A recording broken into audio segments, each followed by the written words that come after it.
My name is James Williams Jr., and this is Kung Fu Habit number 2. And I want to talk about the future. I want to talk about space exploration. And this will be a two-part video about the future. So, as you all know, and I say this a lot because most of my videos either reflect on my ethnicity or current events. I just did a current event video, so we're going to go into what I think the future could be if we all took our heads out of our asses and found a common ground to do so. So, somewhere between my hip surgery and recovery, because I'm still basically recovering, there was a program they had on the radio. I don't know, I didn't sign up for it, but it's about traveling to Mars. The kick is that your ass ain't coming back. Alright, that's cool and dandy and everything.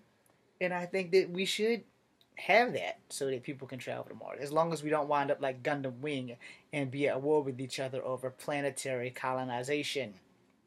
Because the one thing about humans, we are always at war with ourselves instead of trying to find a peaceful solution. We think that the we think that the peaceful solution is to just decapitate everybody's head. Sometimes that works. Most of the time that only leads to more fucking problems. So, here we go.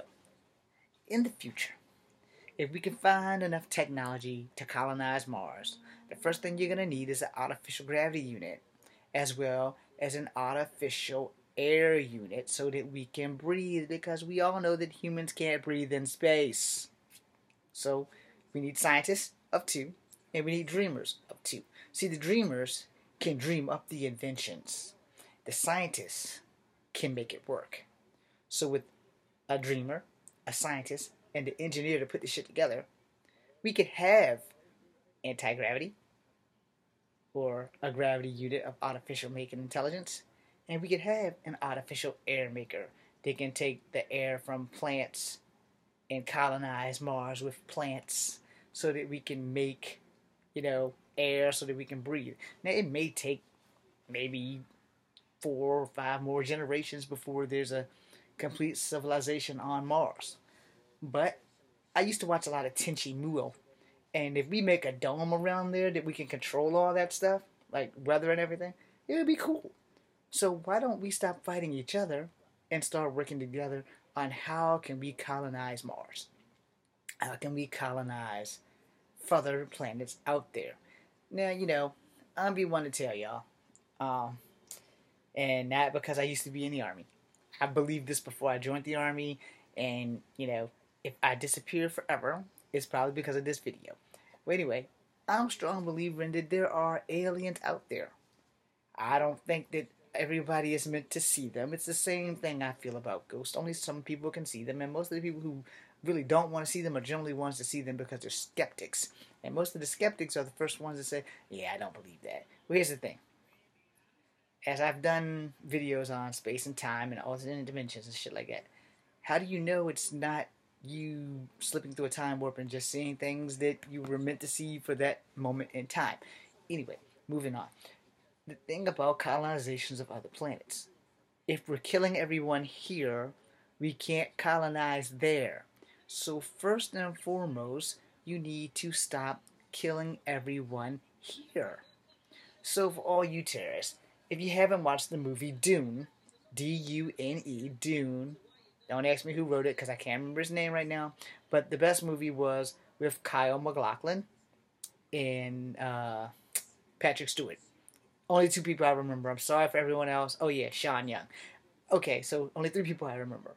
But for everyone else, I apologize. It was so many people in that movie. It was like 4 hours long.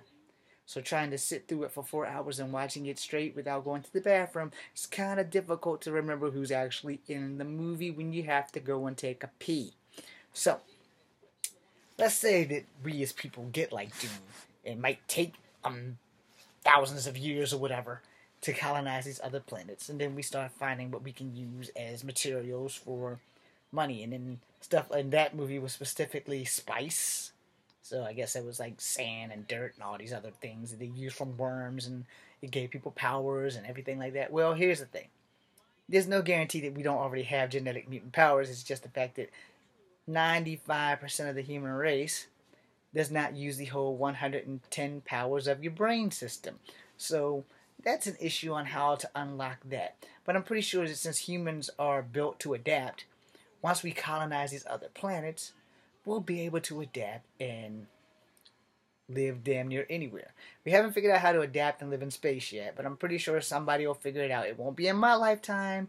Maybe one of my grandchildren or great grandchildren's lifetime. I'm sure that I hope that I'll be long dead by that time, unless they find a pill that can keep me looking like this, and I'll be 109. And that can truly be old man Logan. But anyway, moving on. If we can get past the 13th planet, or the 12th planet, since they're trying to say that Pluto is no longer a planet, you guys doing all this astronomical stuff, just shut up and leave shit alone. Let Pluto be a planet, let Planet X be a planet, and let that one behind Planet X be a planet. Not just some dwarf or a burnt out star or whatever the hell you want to call it. But I'm going to be the first one to say this. Well, okay, maybe I won't be the first one to say this, but I will be one of the people who says this. We've been around long enough to know that Earth is not the only viable planet in the entire galaxy or universe, whichever one you want to call it, which basically it would be in our galaxy, Earth is the only planet that sustains life. But there has been proof that Mars used to have life. So, like I said, there are other people or beings out there. We just haven't met them yet.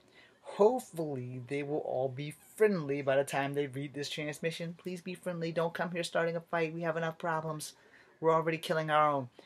So, I think that if we live long enough without total extinction of the human race due to the fact that humans are greedy, selfish bastards that can't wait to kill each other, and that there are some people who have been abducted by aliens and they have hybrids and all kinds of other stuff running around on Earth, we just haven't found them yet, which is probably a good thing. Because, some people might use their powers for evil.